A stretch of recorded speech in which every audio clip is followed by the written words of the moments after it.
Alright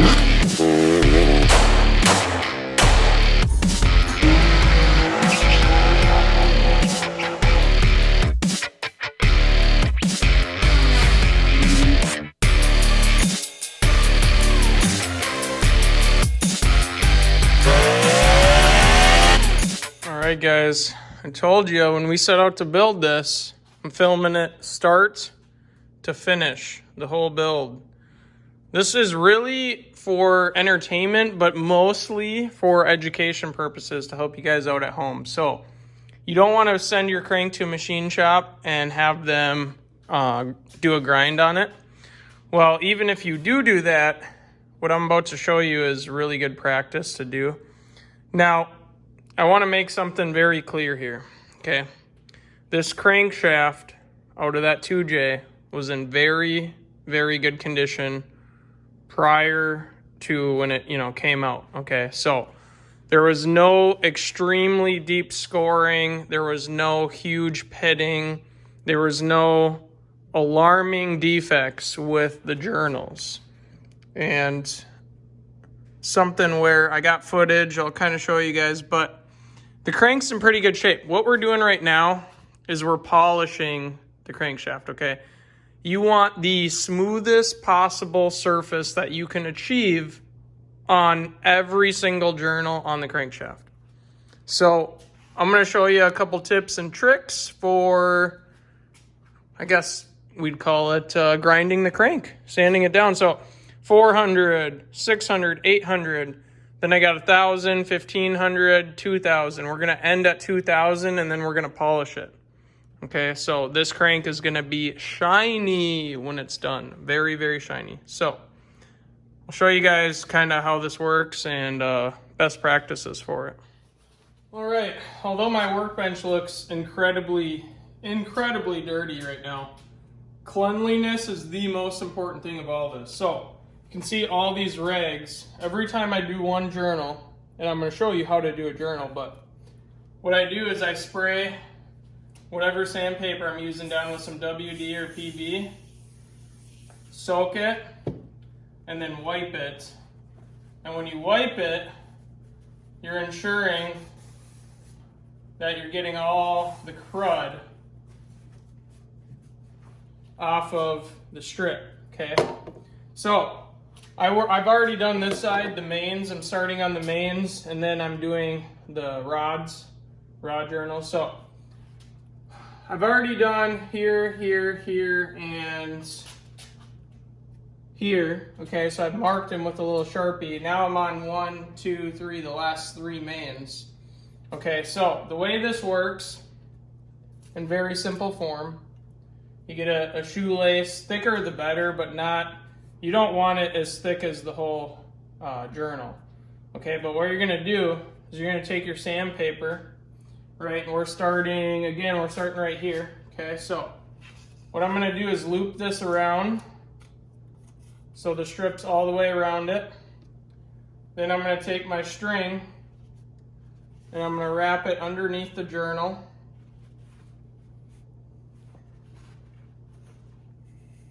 And I'm gonna pull it all the way around. Okay, now I got it kind of knotted like this. And the goal, not tons of force, just glide it back and forth, just like this.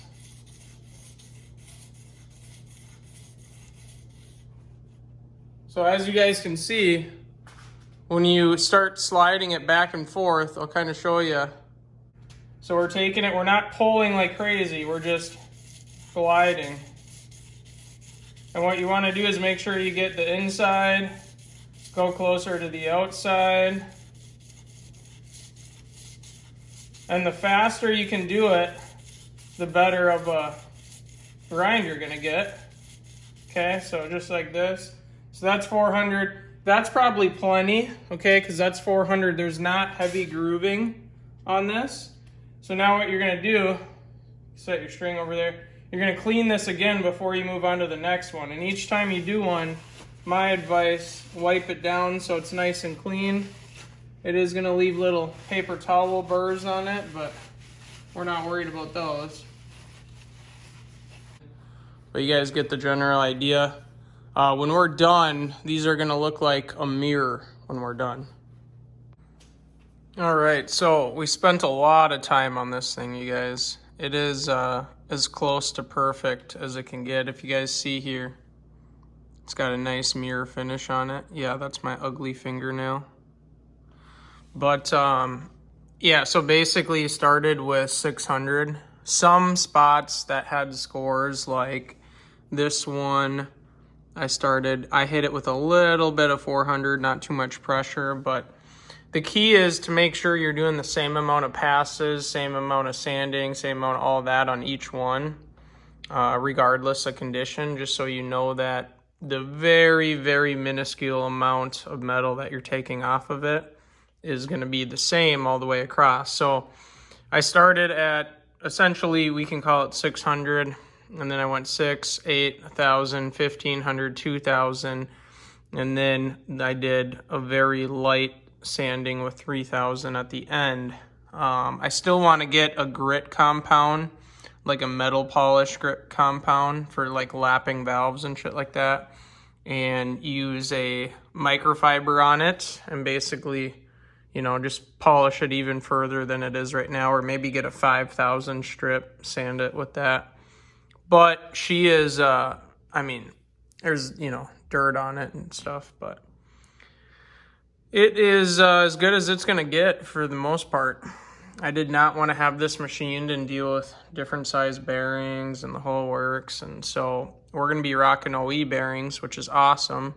And the tolerance might be slightly greater than it was from the factory, which is fine because we're going to run 40 or 50 weight oil in this thing because I want to make sure it's got a lot of oil viscosity. Anyways, took a long time, well worth it. That is essentially how your crank should look before it goes back together, just like that. It should be basically a mirror reflection, and that can be even better. You see that? Like, it's not a perfect mirror.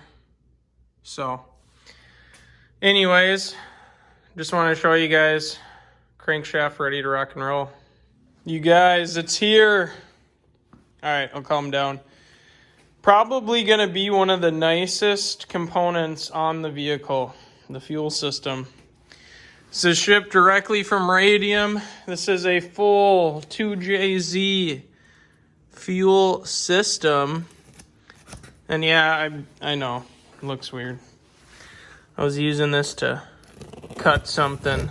Needed the little flexibility on it. But you guys are going to open this with me because I don't even know what's going to come in here. Wow, they really taped these up. There we go. What is that? Yeah, 3 layers of tape. Cool. All right, guys, here's where we get into the good stuff. Throw that over there.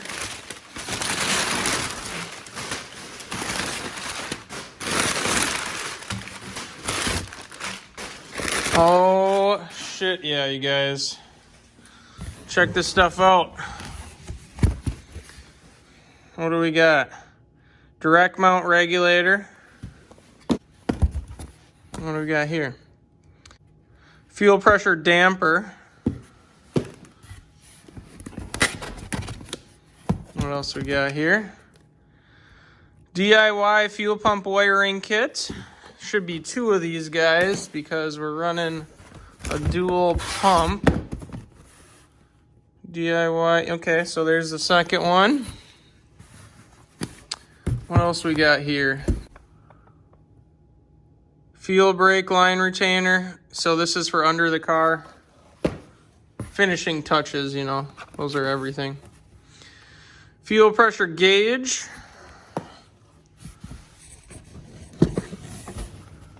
This is super light. Oh, just fittings. 8AN fitting.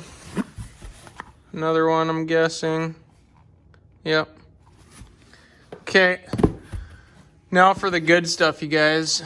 Saved the best for last. Well, some of the last stuff. So this is the hanger assembly. So this is a dual pump fuel hanger assembly. It says no pumps. We ordered the pumps as well, so should be getting those. So there's that. And then what do we got here? Fuel hanger plumbing kit, stainless filter. Okay. And then what do we got here? Fuel rail Toyota 2JZ GE. Yeah. All right, you guys. Now we're talking. So, full setup.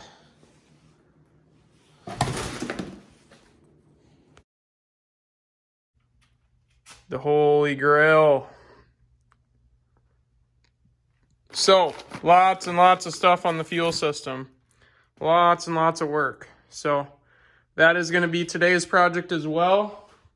May even carry into tomorrow, but in the meantime, we'll finish up the intercooler. All right, ladies and gentlemen, now we are currently fitting the intercooler. So I made some, just made some aluminum mounts for it. Nothing super fancy. They turned out to be extremely durable. I shouldn't say durable, but sturdy. Because that's just with the upper mounts. So we're doing all right here. So I still got to finish up the lower mounts. But I wanted to, after getting these upper mounts on here, make sure everything's nice and straight, square, which it is. If you guys look, follows the same contour as the crash bar. The other important factor is making sure your intercooler is up above the frame, because when you're going over a dip, if your car hits, the front end comes down at an angle, you're now lowering the distance between, your front end and the ground. So you don't want your intercooler hanging down at like frame level, because you could be going down over a dip, put a nice huge dent in your intercooler. Worse, crack it. Worse, you run over something in the road and it plows right into your intercooler, versus if you have a little bit of extra ground clearance, it won't plow into your intercooler unless you're running over something big. So, long story short, still got to make these lower mounts. We're going to be going from here to the main frame, just like the upper mounts are. And then once we're done with those, we're going to pull this all back off, pull the radiator out of it. And then we're going to go ahead and finish that lower bar. I said I was going to put this rust sealant on it, Pour 15. Super nice stuff. And then we got a lot of bay work still to do. All right, it took a little while, but the bracket is done. So we got a little angle, little flat stock angle. And then we got basically this right here. Just a 90 all the way across. Keep everything nice and straight. Another flat stock angle. You're not going to see any of this. I mean, you got the high beams and the headlight and the bumper. So you're never going to see the top of it. But I did want it to look, halfway decent. I think it looks okay, for not spending any money whatsoever on a intercooler mounting kit.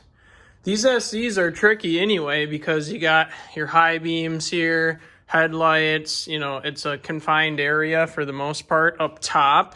Down here you got all the room in the world, but up top here it's a little tricky because this just barely clears where the high beam sits back a little further. So, and if you were to try to go from here straight up, well, then you're going to be over this crossbar, in which place the bumper comes over here and comes up flush with this. So not going to work either, but she looks pretty good. The bottom, I'm really stoked on, you guys. The bottom turned out really, really well. Kind of back up here and show you. So there's the bottom. Now what I did is I took some 90, and this is aluminum, guys, in case you couldn't pick that up. But I filed all the edges. No one's going to get cut, nothing like that. It's got 3 bolt holes, 1, 2, 3, and then there's 1, 2, 3, 4 that keep the two 90s together, and they actually go through the frame. So if you guys look on this side, so there's going to be a nut there, These are self-contained nuts inside the channel. So that's kind of your setup there. But yeah, I mean, she's nice and sturdy. She's not going anywhere. I can take this thing, you know, that's me tugging as hard as I can, shaking the whole car. So I think that should handle 16 to 20 pounds of boost just fine. The other thing too, you guys, is I got her slightly at a raked angle. If you guys can notice that. Better cooling that way. If you guys wonder why some cars have radiators tipped this way, that way, well, guess what? One of it's space. Two is that when you force air to come in and then kind of curve as it comes in, you gain a greater surface area of the available air that is coming through the core. So there's your little lesson. And no, it's super minor, okay? Well, a couple degrees maybe, but anyways, I like the look of it raked. Had to justify it with some bullshit comment about how it cools better, obviously. So this is where it's gonna sit, just like such. You know, looks pretty good in my opinion. Obviously, all you're gonna see is the very bottom. You're just gonna see the very bottom when the bumper's over it. But pretty stoked on it. Didn't take super long. So this involved no welding. The material that I used in total was probably less than 50 bucks worth of aluminum and hardware. So, I mean, you guys, you can't really beat that. You know what I mean? Like, that's a pretty good deal, in my opinion. All right, so it's finally dry. I took all the masking tape off now, and you'll see I got a little carried away with paint, but you're not going to see any of this anyway. It's actually getting not that sheet, but similar to aluminized foil over it, just to help radiate heat. Now, as you can see, front end's done. Well, not done, but this is the bracket that you saw the bottom, the lower part of the lower bracket. Basically bolts up into the frame like such.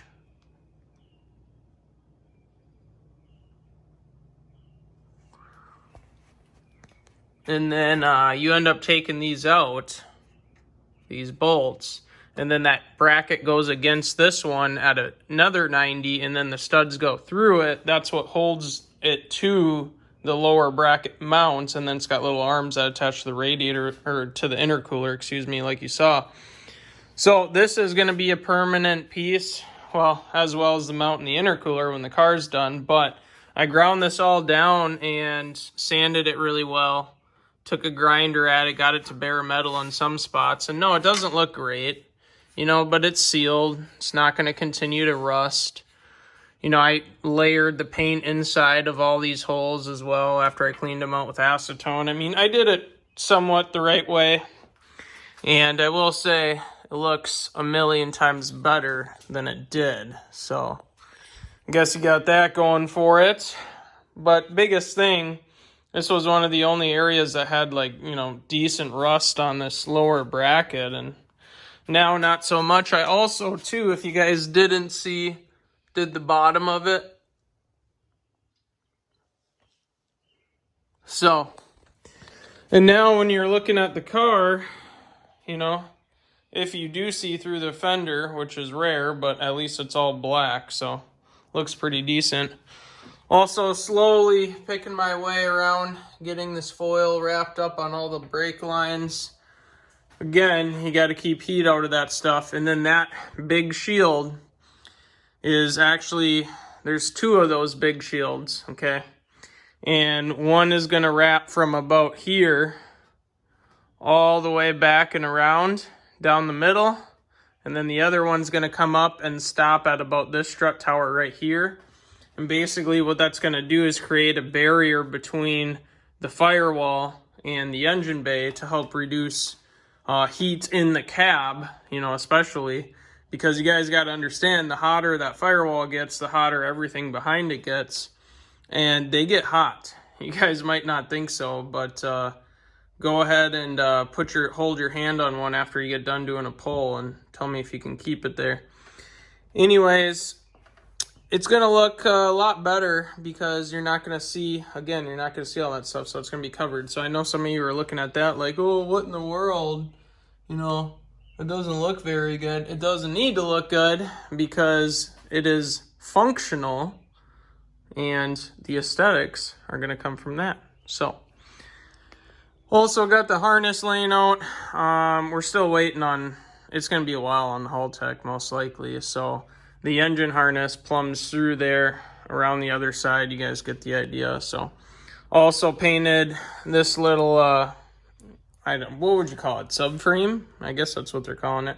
Did not paint the piece behind it. I only painted what I had cleaned, and I had cleaned that pretty decently.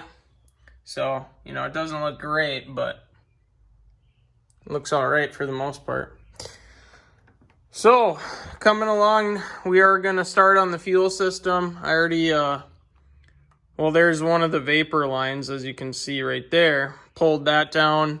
Also, fuel lines started pulling those, and then we're going to go around to the back and pull the tank and screw around with it. So, yeah, cool.